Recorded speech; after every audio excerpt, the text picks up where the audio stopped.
Everyone, Radhe Radhe. Welcome back to my channel. आज की video DSSB aspirant के लिए बहुत ज़्यादा इंपॉर्टेंट है। अगर आप ये वीडियो पूरी देखते हैं तो आपको बुक्स एंड क्या आपको करना चाहिए, क्या आपको नहीं करना चाहिए, everything what you have in your mind और आपके पास में डाउट है, आई डेफिनेटली श्योर कि आपकी ये सारे डाउट्स क्लियर हो जाएंगे। एंड अगर फिर भी कोई आपके डाउट बचते हैं तो कमेंट सेक्शन में आप अपने सारे डाउट लिख सकते हैं। तो चलिए आज की वीडियो स्टार्ट करते हैं। तो आज की वीडियो हम स्टार्ट करेंगे बुक्स से। आप लोगों का ये क्वेश्चन बहुत आप ज्यादा आ रहा है कि पार्ट 1 में हम क्या बुक ऐड करें और पार्ट 2 के लिए हम कौन सी बुक पढ़ें। तो इस चीज का सोल्यूशन मेरे पास है, क्योंकि मैं अपने लास्ट ईयर एक्सपीरियंस जो हैं, जो सिलेक्टेड कैंडिडेट्स हैं, उनके मतलब उनके सजेशन के अकॉर्डिंग एंड वो जो उन लोगों ने जो स्ट्रेटेजी फॉलो की है उसके अकॉर्डिंग मैं अपना प्लानर मैंने बनाया हुआ है एंड मैं उसके अकॉर्डिंग ही अपना जो पढ़ाई का शेड्यूल है वो क्रिएट किया हुआ है। तो आज हम शुरू करते हैं सबसे पहले बुक से। एंड अगर आपको कोई साउंड आ रहा है तो प्लीज उसको अवॉइड कीजिएगा। आई नो डिस्टर्बेंस पैदा करता है but I am so sorry, क्योंकि ऊपर वाले लोग शिफ्ट कर रहे हैं तो उनके जो लोग हैं वो आए जा रहे हैं एंड दैट्स व्हाई मेरी वीडियो भी लेट हो गई है। तो पहले हम बुक्स डिस्कस कर लेते हैं, क्योंकि पार्ट 1 के लिए आपके सबसे ज्यादा क्वेरीज है कि पार्ट 1 के लिए हम कौन सी बुक करें। तो सबसे पहले स्टार्ट करते हैं हम जीएस से, जो कि जिसका जो वेटेज है वो है तो 20 मार्क्स का, लेकिन उसको कवर अप करने में बहुत ज्यादा टाइम लगेगा एंड वो मुझे नहीं लगता कि वो इतना इजी पूछ रहा है DSSB का एग्जाम कि हम ऐसे कर देंगे जैसे छोटा मोटा एग्जाम हो। तो उसके लिए हम क्या पढ़ रहे हैं, फॉर मी मैं पढ़ रही हूँ दृष्टि की सामान्य ज्ञान। मैं ये वाली बुक को पढ़ रही हूँ एंड आप इसके साथ साथ अरिहंत की बुक भी पढ़ सकते हैं। और अब बात करेंगे हम सेकंड सब्जेक्ट जो मुझे सबसे टफेस्ट वन लग रहा है, वो है इंग्लिश।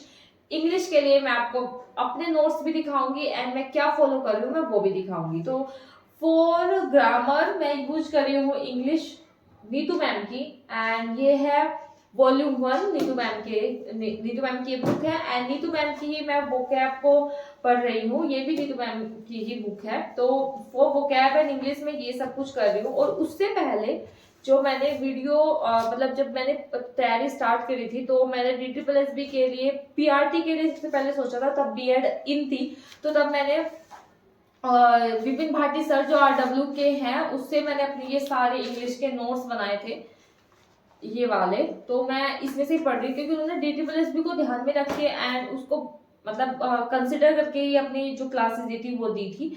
तो 2 सब्जेक्ट हमारे कवर अप हो चुके हैं, जीएस एंड इंग्लिश। अब बात करते हैं मैथ्स की। तो मैथ्स को मैं फॉलो कर रही हूँ राकेश यादव सर।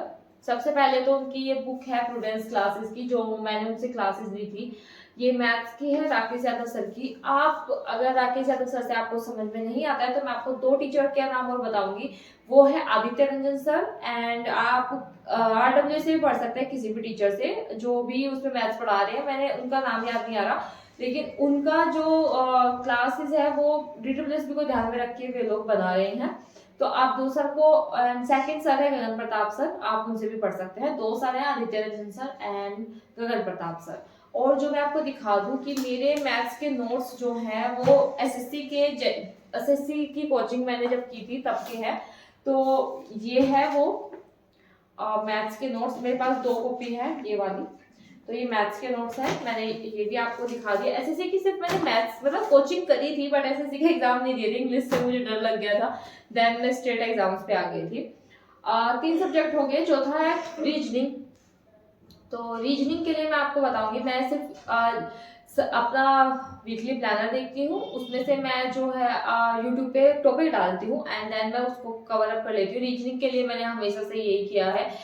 और 5th subject is Hindi. Hindi के लिए मैं फॉलो करती हूँ, मैं आपको दिखा दूँ। हिंदी के लिए मैं फॉलो कर रही हूँ लूसेंट की सामान्य ज्ञान, ये मैंने पढ़ी हुई है एंड आप इसके साथ साथ आदित्य पब्लिकेशन की बुक भी पढ़ सकते हैं। तो पार्ट 1 हमारा कंप्लीट हो गया है एंड आपको अगर कोई क्वेरीज है तो अभी भी आप कमेंट सेक्शन में कमेंट कर सकते हैं। We are ready to move on part two के लिए मेरा सब्जेक्ट है मैथ्स एंड उसमें हमारा पूछा जाएगा 90 मार्क्स का हमारा सब्जेक्ट और 10 मार्क्स की उसको पढ़ाने का तरीका जिसको हम टीचिंग मेथोडोलॉजी बोलते हैं। तो उसके लिए मैं पढ़ूंगी गाजी मैम से, जो कि उन्होंने टारगेट विद अंकित ऐप पर दी हुई है क्लासेस। आप उससे अपना 10 नंबर सिक्योर कर सकते हैं। उसमें 53 के आसपास क्लासेस है, आप वो भी कर सकते हैं पार्ट 2 के लिए। अब बात करते हैं पार्ट 2 की बुक्स के लिए। तो सबसे पहले तो आपको कवर अप करनी पड़ेगी एनसीईआरटी, जो कि 9 to 12 आपको जाना पड़ेगा, देन यूजी का पोर्शन।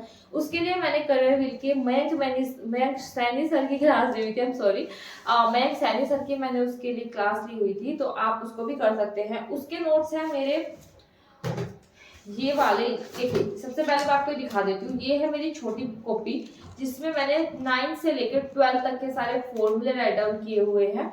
आप भी ऐसे बना सकते हैं, बार बार आपको मतलब एनसीईआरटी खोलने की जरूरत नहीं पड़ेगी। तो आपको कोई ऐसी छोटी कॉपी लेनी है, उसमें आपको सारे के सारे अपने जो फॉर्मूले हैं वो लिख लेने हैं, या फिर आप अगर अदर सब्जेक्ट से भी है तो आप उसकी थोड़ी सी जो इम्पोर्टेंट टॉपिक्स हैं। ये दो बुक हैं, 2 रजिस्टर हैं मेरे, ये सारे मैथ्स के हैं जो मैंने कोचिंग में अपनी जो करियर व्हील की कोचिंग थी उससे मैंने बनाए हुए हैं। तो ये हो गया हमारा जो मैथ्स का पार्ट 2 के लिए। एंड टीचिंग सब्जेक्ट को जो हमें जो पढ़ाना है उसको मैंने बताया है कारगी मैम से, मैं उसको कवर अप करूंगी। अब बात करते हैं पीवाईक्यू की एंड देन हम बात करेंगे वीकली प्लानर की। तो पीवाईक्यू के लिए मैंने अपना जितना भी सॉल्व पेपर्स है इसको भी मैंने निकलवा लिया है। आप देख सकते हैं ये इतनी मोटा रजिस्टर है, इसको भी हमें सॉल्व करना पड़ेगा। ये सॉल्व पेपर्स है, मेल एंड फीमेल दोनों के जो एग्जाम होते हैं उसका है मैथ्स का। आप ऐसा किसी और सब्जेक्ट का भी निकलवा सकते हैं। और अगर आपको ये चाहिए तो आप मुझे कमेंट सेक्शन में कमेंट कर सकते हैं, क्योंकि ये मुझे अब मिल गया है कि मुझे कहाँ से, मतलब मैंने कहाँ से डाउनलोड किया था वो मुझे मिल गया है। और रही बात पीवाईक्यूज की, तो आप किसी भी चैनल के जितने भी मतलब आप जो टेस्ट देते होंगे उसमें पीवाईक्यू होंगे ही होंगे, उसको आप पीडीएफ फॉर्मेट में भी निकलवा सकते हैं। एंड सेकंड, आप टेस्ट कहाँ से दे रहे हो, आपने ये भी पूछा था। मैं टेस्ट 2 जगह से देख रही हूँ, एक तो मैं वीकली प्लानर के अकॉर्डिंग दे रही हूँ एंड देन जब मेरी प्रिपरेशन पूरी हो जाएगी उसके बाद मैं टेक्स्ट बुक से लगाऊंगी, क्योंकि टेक्स्ट बुक ही मुझे सबसे ज्यादा ट्रस्टवर्दी लगता है और मैं उसमें से टेस्ट लगाऊंगी। एंड अब बात करते हैं अपना मोस्ट फेमस वीकली प्लानर, जो कि है हमारा ये वीकली प्लानर। ये मैंने डाउनलोड किया है प्रतीक सर ऐप से। एंड आप इसमें जो ऐड ऑन कर सकते हैं, जो इसका मतलब जो मैं टॉपिक करती हूँ वो मैं अपने टेलीग्राम चैनल पर डाल देती हूँ। अगर आपको नहीं भी मिल रहा तो आप मेरे टेलीग्राम चैनल को ज्वाइन कर सकते हैं। एंड मैं हर वीक का जब भी मैं स्टार्ट करती हूँ मैं डाल देती हूँ, तो आप भी उसको कवर अप करके नेक्स्ट वीक को स्टार्ट कर सकते हैं। रही बात मैथ्स की ऐड ऑन करने की कि मैंने ये वाला पोर्शन कैसे ऐड ऑन किया है, तो मैं आपको इस चीज को सजेस्ट करूंगी कि आप सबसे पहले बड़े टॉपिक को कवर कीजिएगा और उसके बाद अपना देखिएगा कि कौन कौन सा टॉपिक सर ने कराया हुआ है वो आप कर लीजिएगा। आई एम सो सॉरी, मैंने एक चीज और नहीं बताई कि मैं प्रैक्टिस कहाँ से कर रही हूँ सेकंड पार्ट की। तो आपके पास 2 बुक होना मैंडेटरी है। सबसे पहले तो आपके पास ये होनी चाहिए यूथ पब्लिकेशन की, जिसको बहुत लोगों ने सॉल्व भी कर दिया है, अभी तक मेरी ये खुली नहीं है और इसको भी करना ही पड़ेगा हमें। एंड सेकंड है हमारी पीजीटी मैथमेटिक्स, ये अरिहंत की है, आप इसको भी सॉल्व कर सकते हैं। मैं अभी इसको सॉल्व कर रही हूँ अपने उसके अकॉर्डिंग, कि मैं वीकली प्लानर के अकॉर्डिंग मैं इसको अभी सॉल्व कर रही हूँ। और अगर आपको अभी भी कोई क्वेरीज है तो आप मुझसे पूछ सकते हैं। अब बात करेंगे हम एग्जाम डेट की, कि एग्जाम डेट कब आ सकती है। ये भी सबसे बड़ा क्वेश्चन है कि एग्जाम डेट कब हो गया, एग्जाम हमारा कब होगा, कितना टाइम हमारे पास बचा हुआ है। तो मैं आपको बताऊंगी कि एग्जाम के लिए हमारे पास अभी 2 से 3 मंथ तो है ही, क्योंकि इलेक्शन में ये भी टाइम लग जाएगा, अभी शुरू हुआ है। एंड जब इलेक्शन के प्राइम मिनिस्टर ओथ ले लेंगे उसके बाद ही सारे के सारे आयोग एक्टिव होंगे। एंड देन पीजीटी होगा, उसके बाद में एलडीसी और जो जितने भी नॉन टीचिंग वाले निकले थे वो होगा, एंड देन टीजीटी होगा। तो आपके पास थोड़ा सा टाइम है कि आप पढ़ सकते हैं एंड रिवीजन कर सकते हैं अगर आपका क्लासेस कंप्लीट हो गई है तो।